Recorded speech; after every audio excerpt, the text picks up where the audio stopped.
আসসালামু আলাইকুম ওয়া রাহমাতুল্লাহি ওয়া বারাকাতুহু। প্রিয় ভিউয়ার্স, আশা করি সবাই ভালো আছেন। আজকে যে বিষয় নিয়ে কথা বলবো, বিষয় হচ্ছে দলিল বাতিল করার সহজ পদ্ধতি। কোন পদ্ধতিতে আপনি সঠিকভাবে আইন মোতাবেক সহজ পদ্ধতিতে আপনি দলিল বাতিল করতে পারবেন। যেই দলিলটি আপনার বাতিল করা একান্ত প্রয়োজন, দলিলটি বাতিল না করলে আপনার ক্ষতি হতে পারে। এই সকল দলিল বাতিল করার জন্য যে সহজ পদ্ধতি, এই বিষয়টি নিয়ে বিস্তারিতভাবে আলোচনা করব। তাই ভিডিও না টেনে সম্পূর্ণ ভিডিও দেখার জন্য অনুরোধ রইল। আর ভিডিও দেখার পরে যদি ভালো লাগে, মন চায়, তাহলে চ্যানেলটি সাবস্ক্রাইব করে পাশে থাকা বেল বাটনটি অন করে দিয়ে আমাদের সাথেই থাকুন। প্রিয় ভিউয়ার্স, আমাদের সমাজে জমি যখন হস্তান্তরিত হয় তখনই কিন্তু একটি দলিল সৃষ্টি হয়। সেই জমিটি হতে পারে বৈধভাবে হস্তান্তরিত, অবৈধভাবে হস্তান্তরিত হতে পারে। এখন আপনারা বলতে পারেন যে অবৈধভাবে আবার জমি হস্তান্তর হয় কিভাবে? অবৈধভাবেও সম্পত্তি হস্তান্তর হয়।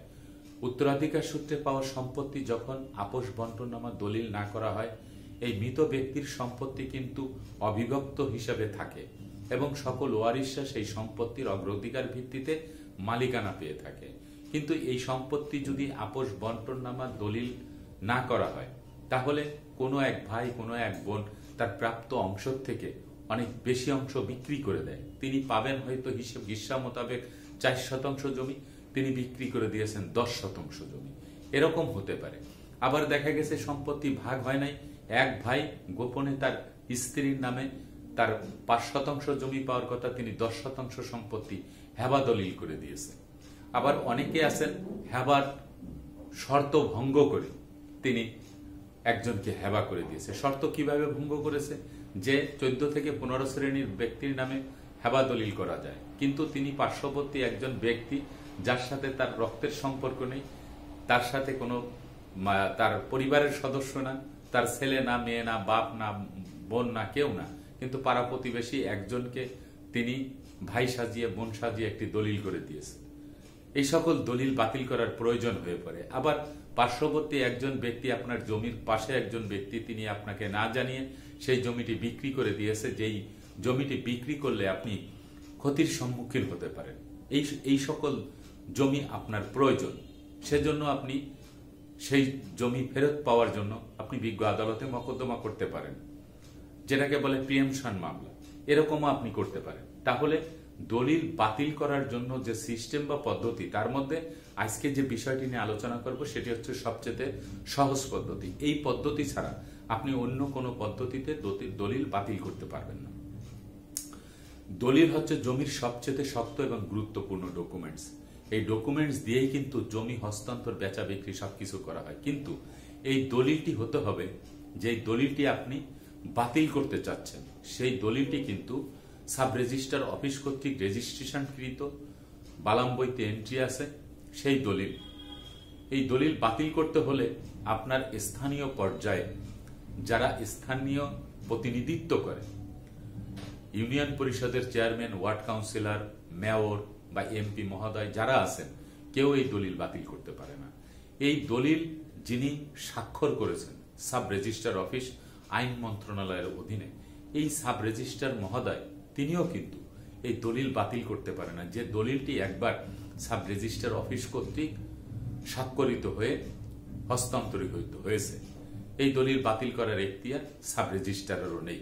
তাই বলে কি দলিল বাতিল হবে না? হ্যাঁ, হবে। দলিল বাতিল করতে হলে আপনি সর্বপ্রথম আপনাকে লাগবে যে আপনি যে দলিলটি বাতিল করতে চাচ্ছেন, কোন বুনিয়াদে আপনি বাতিল করতে চাচ্ছেন, ওই দলিলের ভিতরে কি আপনার কোনো শর্ত আছে? যদি আপনার কোনো সত্য থাকে, কিঞ্চিত পরিমাণ সত্য যদি থাকে, তাহলে আপনি এই দলিল বাতিলের জন্য বিজ্ঞ আদালতে মকদ্দমা দিতে হবে। এই দেওয়ানি আদালতে যদি আপনি মকদ্দমা না দেন, তাহলে দলিল বাতিল করার এখতিয়ার অন্য কারণেই, একমাত্র বিজ্ঞ আদালতের এখতিয়ার দলিল বাতিল করার। সুনির্দিষ্ট প্রতিকার আইন 1877-এর 39 ধারায় আপনি কিন্তু সম্পূর্ণ দলিল বাতিলের জন্য মামলা দিতে পারবেন। আর যদি আংশিক দলিল বাতিলের জন্য মামলা দিতে হয়, তাহলে আপনি সুনির্দিষ্ট প্রতিকার আইন 1877-এর 40 ধারায় আপনি মকদ্দমা দিতে পারবেন। আর যদি ক্ষতিপূরণ চেয়ে যদি কেউ মামলা করে তাহলে তিনি 41 ধারায় অর্থাৎ সুনির্দিষ্ট প্রতিকার আইন 1877-এর 41 ধারায় তিনি মকদ্দমা দিতে পারবেন।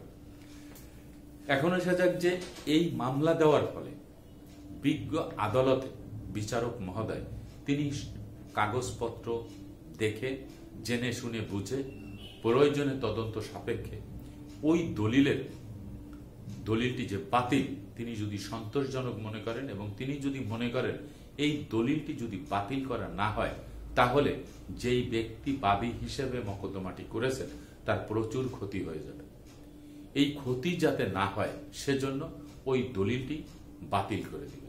এখন আপনি যে অ্যাডভোকেট সাহেবের কাছে আপনার অভিযোগটি বা আপনার কাগজপত্র দিয়ে মামলা করার জন্য আপনি ইচ্ছা পোষণ করেছেন, সেখানে কি আপনি আংশিক দলিল বাতিলের মামলা করেছেন যে আপনার 5% জমির মধ্য থেকে আপনার ভাই 3% সম্পত্তি বিক্রি করে দিয়েছে, নাকি আপনার সম্পত্তি সম্পূর্ণটুকু বিক্রি করে দিয়েছেন?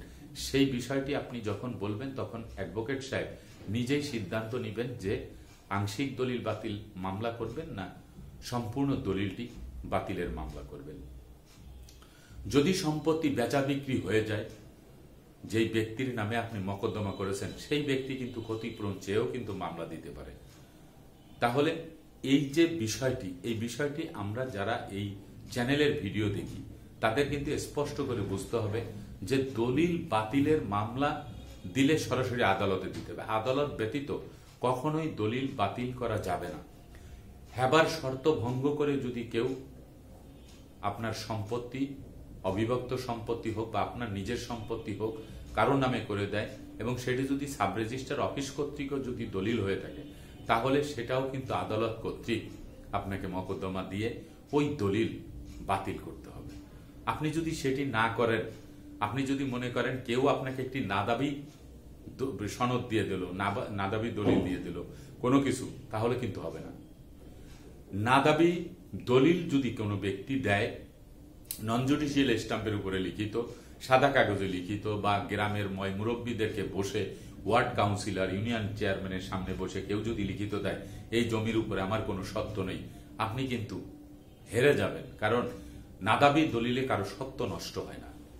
আপনাকে সরাসরি এই দলিল বাতিল করার জন্যই কিন্তু মকদ্দমা দিতে হবে, এর বিকল্প আর কোনো কিছু নেই। আমরা অনেকে মনে করি যে সম্পত্তি নিয়ে মামলা দিলে বহু বছর চলে যায়, কিন্তু এখন কিন্তু অনেকটা সমঝোতায় চলে আসছে, অনেক কম সময় লাগে।